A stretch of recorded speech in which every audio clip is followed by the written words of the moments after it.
میں آپ کو حضور کا دیا ہوا ایک نسخہ دینے جا رہا ہوں۔ میں آپ سے کوئی قسم نہیں لیتا، ہاتھ نہیں اٹھواتا، لیکن میں آپ سے گزارش کرتا ہوں کہ آپ یہ عزم کریں کہ حضور کی جانب سے جو پھول ملیں گے جھولی میں ڈال لیں گے اور اس پہ عمل کریں گے۔ تو عمل کر کے دیکھیں، اگر شفا نہ ہوئی میرا گریبان پکڑ لینا، کیونکہ حضور جو فرماتے ہیں سچ فرماتے ہیں۔ اور یہ حدیث جو میں آپ کو سنانے لگا ہوں، یہ لاکھوں فرامین رسول کا خلاصہ ہے۔ میرے حضور نے ارشاد فرمایا، من حسن اسلام المرء ترکہ ما لا یعنی ہے۔ کسی شخص کے اسلام کا حسن یہ ہے کہ وہ ہر بے مقصد کام کو ترک کر دے،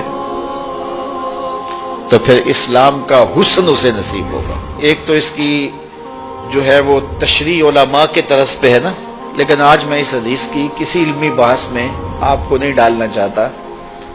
اس کی عملی بحث میں ہم سب پڑھتے ہیں۔ جب یہاں سے جائیں گے، آپ اپنے گھر پہنچیں گے تو یہ کام آپ نے کرنا ہے۔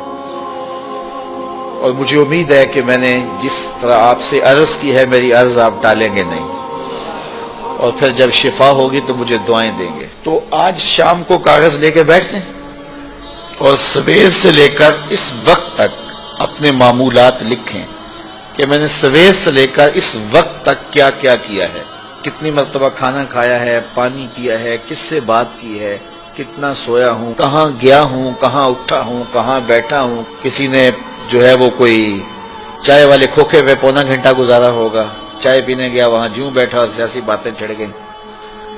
کسی نے سوشل میڈیا پہ کچھ وقت گزارا ہوگا، وہ بھی لکھے کہ میں نے آج یہ سوشل میڈیا پہ دیکھا۔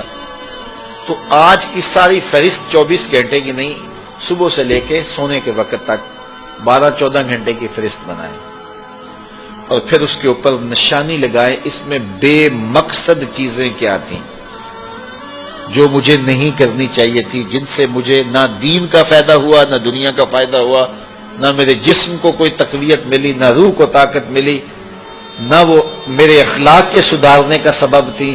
یہ کام میں نے کیوں کیا؟ پونا گھنٹہ یہاں کیوں بیٹھا رہا؟ یہ چیز میں نے کیوں دیکھی؟ یہ کام میں نے کیوں دیکھا؟ فلاں کو گھور کے کیوں دیکھا؟ فلاں کے بارے غلط کیوں سوچا؟ تو آج کی فہرست میں دیکھیں، 6 چیزیں، 5 چیزیں، 4 چیزیں، 2 چیزیں، 10 چیزیں، آپ دیکھیں کہ اس میں لا یعنی ہے، جس میں کوئی فائدہ نہیں تھا، تو آپ ان کو نشان لگا دیں اور یہ عزم کریں کہ کل یہ نہیں کروں گا۔ اگلے دن پھر وہ تو آپ یقیناً نہیں کریں گے جب پکا ارادہ کر چکے ہیں، تو اگلے دن پھر معمول سے دن آپ کا گزرے، تو جب شام کا وقت ہو تو پھر دوبارہ کاغذ قلم لے کے بیٹھ جائیں اور لکھیں آج میں نے کیا کیا کیا۔ آج 8 چیزیں نکلی ہیں تو کل کوئی اور نئی چیزیں 5-4 اور آ جائیں گی، تو ان کو بھی کاٹ دیں کہ پرسوں یہ بھی نہیں کرنی۔ صرف 8 دن اگلے پیر تک روزانہ شام کو دن کے معمولات لکھیں اور ٹک کرتے جائیں کہ یہ ٹھیک میں نے کیا اور یہ میں نے غلط کیا ہے، اور یہ لا یعنی تھا، یہ میں نے کل نہیں کرنا۔ 8 دن گزرنے کے بعد جب آپ یہاں اگلے پیر آئیں گے تو آپ کا چہرہ تم تما رہا ہوگا۔ یہ صرف 8 دن کا نسخہ ہے، 8 دن یہ نسخہ استعمال کریں، آپ کو جینے کا مزہ آ جائے گا۔ صبح اٹھیں گے حشاش بشاش، سوئیں گے تو گوڑی نیند آئے گی، نہ دل پر کوئی بوجھ، نہ دماغ پر بوجھ، نہ کوئی ضمیر پہ بوجھ۔ تو پھر ظاہر ہے جو فارغ بچے گا وقت، آپ کہیں گے کس میں نے کھوکھے پہ بھی نہیں بیٹھنا، نائی والے حمام پہ بھی نہیں بیٹھنا، وہ فضول کام یہ بھی میں نے نہیں کرنا، تو پھر کیا کریں گے؟ تو وقت ایسے تو گزرتا نہیں، پھر محمد عربی پہ درود پڑھنے لگ جائیں، پھر قرآن کھول کے بیٹھ جائیں گے۔ ہم صرف 8 دن اس کی مشق کر کے دیکھ لیں تو پھر دیکھنا کہ زندگی کتنی